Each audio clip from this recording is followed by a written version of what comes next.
Good evening. I'm here with Chapter 6 of Who Could That Be at This Hour? And since it's opening day of the Major League Baseball series, even though there is no Major League Baseball today because of the coronavirus, I'm donning my Cubs cap tonight. So, Chapter 6. That's a very kind invitation, Snicket, Moxie said to me, but I'm not sure if it counts as a burglary if the item being stolen isn't treasured by its owner. What do you mean? I asked her. Moxie blinked at me under the brim of her hat. You know what I mean, Snicket. You're here to steal the Bombinating Beast, aren't you? How did you know? Moxie walked to her typewriter, which sat in its usual spot on the stairway, with a sheet of paper still rolled into it. She scanned the paper to reread what she had typed earlier. A stranger knocked on my door, she said, with an older woman who briefly pretended to be his wife. The stranger asked to see a particular item and was clearly surprised that I showed it to him. And here you are talking about burglary. So, you're a very good journalist, I told her. Flattery bores me, Snicket. Are you here to steal the statue or not? Yes, I decided to say. Do you mind terribly? Her smile got quite a lot bigger. Not at all, she said, and leaned against the open door of the lighthouse. She adjusted a knob on her typewriter and then looked me straight in the eye. She wasn't taller than I was, but I still had to look up to meet her gaze, as I had been taught never to do. Lemony Snicket, I think it's time to tell me exactly what's going on. Are you really writing this up for the newspaper? I asked. I thought the Stained Lighthouse was out of business. I'm staying in practice as a journalist, she said. Then when I leave this town, I'll be ready to join a newspaper. When your mother sends for you, I said. Stop stalling, Snicket. What exactly is going on? There's someone who has taken an interest in the statue of the Bombinating Beast, I said, protecting the name of my client, as I had been requested to do. This person has said that the statue is theirs and is worth upward of a great deal of money. I don't think that's true. I think the statue has been in your family for a very long time, since the days of Lady Malahan, and I think that if it were very valuable, it wouldn't be covered in a sheet with a bunch of dusty, forgotten items. But it doesn't matter what I think. So I'm going to stay here until midnight, when my associate will arrive, and we will take the Bombinating Beast and escape down the hill on the hawser, and then my assignment will be over. Moxie had been typing at a furious pace, but now she stopped and looked at me. This person, she said, who is interested in the Bombinating Beast, do they live here in Stained by the Sea? Yes, I said incorrectly. Why do you ask? Moxie walked across the room to a small desk and with some difficulty pulled open a drawer stuffed with papers. There is a drawer like this in every house in the world. She sifted through the papers with an expert eye and finally found what she was looking for. Look at this thing, she said. This thing was a telegram, dated 6 months before my graduation. It was addressed to Moxie's father, sent from a town I'd never heard of.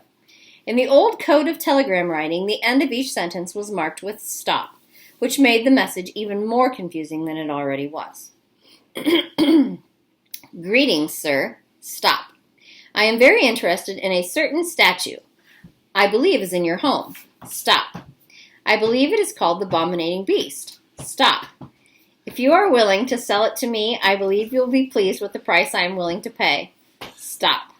Please reply at your earliest convenience. Stop. End message. I believe is in your home, I read out loud. I believe it is called the Bombinating Beast. I believe you will be pleased. That's a lot of belief. What did your father reply? My father never saw this telegram, Moxie said. When it was sent, I'd already started handling all his correspondence. Well, did you reply? I couldn't. Stained by the Sea's only telegram dispatch closed its doors due to ink shortages the day after this telegram arrived. So for all you know, this person has tried to send you many more telegrams. For all I know, yes. Did you investigate this at all? Moxie shook her head. There wasn't much to investigate, she said. The telegram is unsigned, and that town is quite a ways away. And frankly, 6 months ago I had far more pressing matters than a statue nobody cares about. I didn't press her about her pressing matters. The writer of the telegram and the person who hired me might be the same person. Whoever they are, Moxie said, they're welcome to that old thing. Nobody has to go to the trouble of burglary. Not according to my chaperone, I said. Well, in that case, what are you going to do until midnight? At last, it was a question I could answer. I was hoping we could have dinner, I said. I have scarcely eaten today. I'm afraid I don't have much in the house, Moxie said. My father said he was going to go to the market today, but he never got out of his rope. I'm afraid all we have is a great deal of wilted basil. Do you have a bulb of garlic, a lemon, a cup of walnuts, Parmesan cheese, pasta of some kind, and a fair amount of olive oil? I think so, Moxie said, although I think the cheese might be Asiago. Even better, I said, and I followed her into the lighthouse's small kitchen, which was piled with dirty dishes and stacks of typewritten pages. Moxie cleared away the mess, and I put the walnuts in the oven to toast along with some peeled garlic coated in olive oil. I put a pot of water on to boil while Moxie looked in the fridge for something to drink. I was hoping for root beer, but all she could find was some cranberry juice, which tasted all right, but just all right.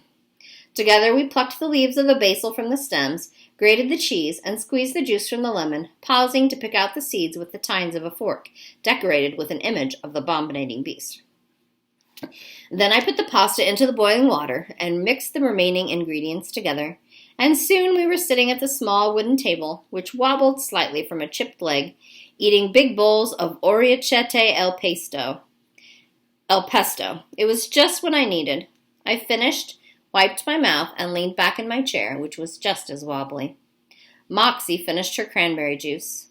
So, do you know, I asked her, that orecchiette is Italian for little ears? I know it's just the shape of the noodle, but some people don't like the idea of eating a big bowl of... That's not what I mean, and you know it, Snicket. Why does someone want a statue everyone else has forgotten? I wouldn't know, I said. She reached over and opened up her typewriter to add a few sentences to her summary. There's something going on that we can't see. That's usually the case, I said. The map is not the territory. What does that mean? It's an adult expression for the muddle we're in.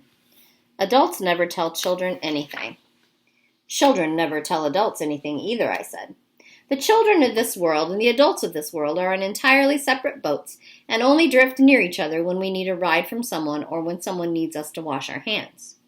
Moxie smiled at this and began to type. I meant to stack the dirty plates in the sink, but I liked staying at the table and watching her at work. Do you like that? I asked her. Typing up what happens in the world? Yes, I do, Moxie said. Do you like what you do, Lemony Snicket? I stared out the kitchen's lone window. The moon had risen like a wide eye. I do what I do, I said, in order to do something else. I was certain she would ask more questions, but we were interrupted by the lonely and familiar clanging of the bell. Moxie frowned at a clock with a face like that of an angry seahorse. There's not usually an alarm at this hour, she said. When does it usually ring? It depends. For a while it seemed like it was ringing less and less frequently, but lately it started up again like gangbusters. Who rings it, anyway? Moxie stood on her chair to reach a high shelf. The bell tower is over on Offshore Island, where there used to be a fancy boarding school that everyone called Top Drawer. I always thought that was a curious expression, I said. After all, the most interesting things are usually in the bottom drawer. Moxie smiled in agreement. Back then, the bell was rung by the student valedictorian, but Wade Academy closed some time ago. Now the bell is rung by someone from the Coast Guard, I think, or maybe it's the Octopus Council. She took 2 masks down from the shelf and handed one to me. Don't worry, Snicket, we have plenty of spares. You won't get salt lung. Salt lung? That's what the bell is for, she explained. When the wind rises, it carries salt deposits left behind on the floor of the sea, which can be dangerous to breathe. The masks filter the salt out of the air. I heard the masks were for water pressure, I said. Moxie frowned into her mask. Where did you hear that? From S. Theodora Markson, I said. Where did you hear about salt lung? Some society put out a pamphlet, Moxie said, gesturing to the stuffed drawer. We put on our masks and faced each other. I don't much like talking with these on, she said. Shall we read until we hear the all clear? I gave her a masked nod of agreement, and she led me into a small room where the walls were stuffed with bookshelves and a large floor lamp stood in the middle. A big bulb cast a bright circle of light from under a shade decorated with a creature I was getting tired of looking at. There were 2 large chairs to sit in, one piled with more typewritten pages, and the other surrounded by thick, sad-looking books on the decline of the newspaper industry and how to raise a daughter all by yourself. On the carpet I could see marks on the floor where a 3rd chair had been dragged away. Moxie sat in her chair and put her typewritten notes in her lap and told me to help myself. I found a book that did nothing to relax my nerves. The story took place in some big woods where a little house was home to a medium-sized family who liked to make things. First they made maple syrup, then they made butter, then they made cheese, and then I shut the book. It was more interesting to think about stealing a statue and making my way down a hill on a hawser high above the ground. Interesting is a word which here means that it made me nervous. I walked over to the window and tried to see how far it was from the lighthouse to the Salas mansion, but the sun was long down and outside was as black as the abominating beast itself. It wasn't much of a view, but I stared at it for quite some time. After a while the bell clanged the all clear from the island tower, and I took off my mask and realized Moxie had fallen asleep behind hers. I slipped her mask off and found a blanket to put on her and went back to my staring. I thought maybe if I stared hard enough, I could see the lights of the city I had left so very far behind. This was nonsense, of course, but there's nothing wrong with occasionally staring out the window and thinking nonsense, as long as the nonsense is yours. Before long, the clock was bombinating 12 times, but it was a quiet buzzing, so I heard Theodora's roadster outside without a problem. Moxie didn't stir, so I shook her shoulder slightly until her eyes flickered open. "Is it time?" she said. "It's time," I said, "but you would do me a great favor if you went to bed." "And miss all the fun?" she said. "Not on your life, Lemony Snicket." "You said yourself there's something going on we can't see," I said. "It might be something dangerous." "In any case, it's something interesting," Moxie said, "and I'm going to find out all about it." "Moxie, we can't burgle you if you're standing around watching. At least hide yourself." She stood up. "Where?" "You grew up in this lighthouse," I said. "You know all the best hiding places." She nodded, packed up her typewriter, and walked out of the room. I put out the lights and then opened the front door. The roadster was parked in front of the lighthouse, but I couldn't see Theodora. I walked a few steps out and called her name. My chaperone emerged from the night, crouching along the ground as she made her way. She had changed her clothes and was wearing black pants and a black turtleneck sweater, with black slippers on her feet and a small black mask over her eyes. Her immense hair was tied up in a complication of black ribbons, and her face was dusted with something black to help her blend in. I once saw a cat run up a chimney and then immediately come back down covered in soot to ruin the living room furniture, and I noticed several striking similarities between this memory and the woman who was moving stealthily toward me. "There are burglary clothes in your suitcase," she hissed. "Why aren't you wearing them? We don't want to attract attention." "Perhaps you should have parked someplace else," I said, pointing to the roadster. "Keep your voice down," she said. "We'll wake people up." One way to keep one's voice down is to stop talking altogether, which is also one way not to argue with somebody.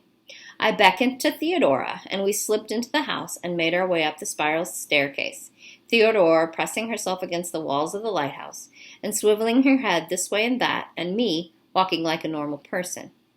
I led her into the newsroom, removed the sheet, and pointed to the statue of the abominating beast. She gestured to me that I should be the one to take it. I gestured back that she was the chaperone and the leader of this caper. She gestured to me that I shouldn't argue with her. I gestured to her that I was the one who had gotten us into the house in the first place.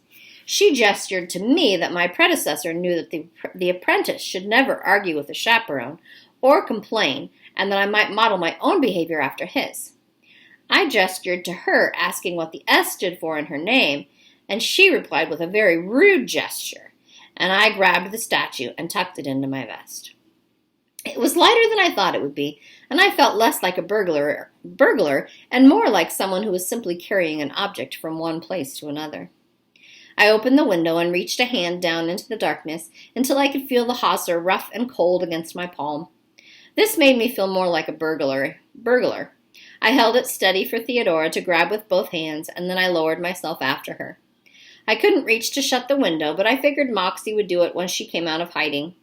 I wondered if she could see us now as we began to climb, hand over hand, along the hawser toward the Salas mansion at the bottom of the hill. And there's a picture of them going down the hawser. Theodora and Lemony Snicket. We must have been strange shadows against the round white moon. The rustling of the clusterous forest grew softer as we got farther and farther away, and the still night filled my throat.